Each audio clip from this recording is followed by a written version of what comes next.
হাই everyone, আসসালামু আলাইকুম। স্বাগতম জনাইছোঁ নাদিৰাছ লাইফৰ অন্য এটি ভিডিঅ'লৈ। কি খবৰ আপোনালোকৰ? আশা কৰোঁ ভালে আছে, ময়ো ভালে আছোঁ।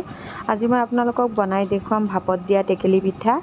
তাৰ বাবে মই এনেকৈ চাউলৰ গুড়ি অলপ সময় কেৰাহী এখনত ভালকৈ ভাজি ল'ম, তেতিয়াহ'লে পিঠাখিনি কোমল হ'ব।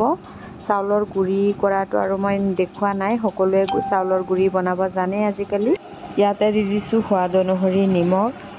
আজি মই অলপ বেলেগ ধৰণে টেকেলি পিঠা বনাম, তাৰ বাবে আপোনালোকে ভিডিঅ'টো স্কিপ নকৰাকৈ শেষলৈকে চাই থাকিব।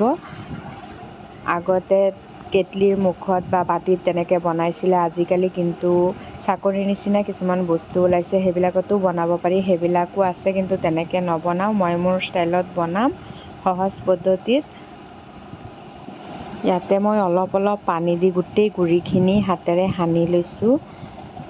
বেছি পানীও নিদিব, আকৌ অলপ অলপকৈ দি গোটেই গুড়িখিনি সেমেকা ভাৱ এটা যাতে আহে তেনেকৈ মিহলাই এনেকৈ বাঁহৰ চালনী এটাত ভালকৈ গোটেইখিনি চালি ল'ব লাগিব গুড়ি।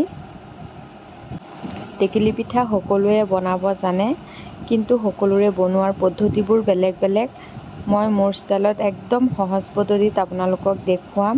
একেলগে আপোনাৰ বহুতকেইটা পিঠা হৈ যাব, সময়ো খুব কম লাগে।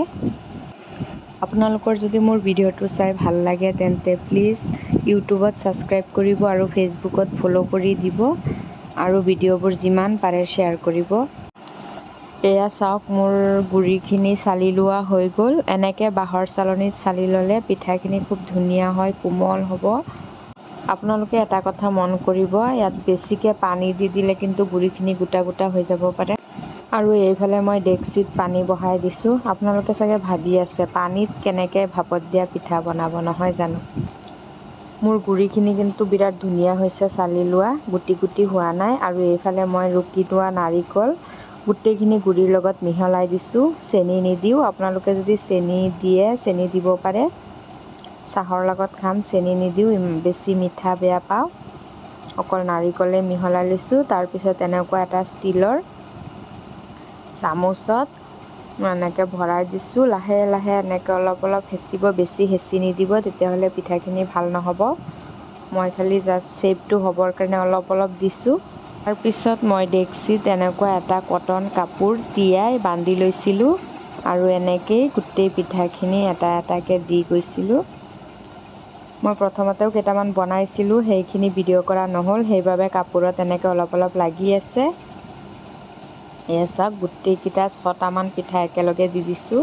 এতিয়া মই এখন ঢাকন লগাই দিম, ডাঙৰ বাতি বা চৰিয়া তেনেকুৱা দি দিব। এয়া মই ডাঙৰ বাতি এটা দি দিছোঁ ডেক্সিৰ জোখত। এনেকৈয়ে ঢাকন লগাই 3-4 মিনিটমান ৰাখি দিম, তাৰপিছত ৰেডি হৈ যাব আমাৰ ভাপত দিয়া টেকেলি পিঠা।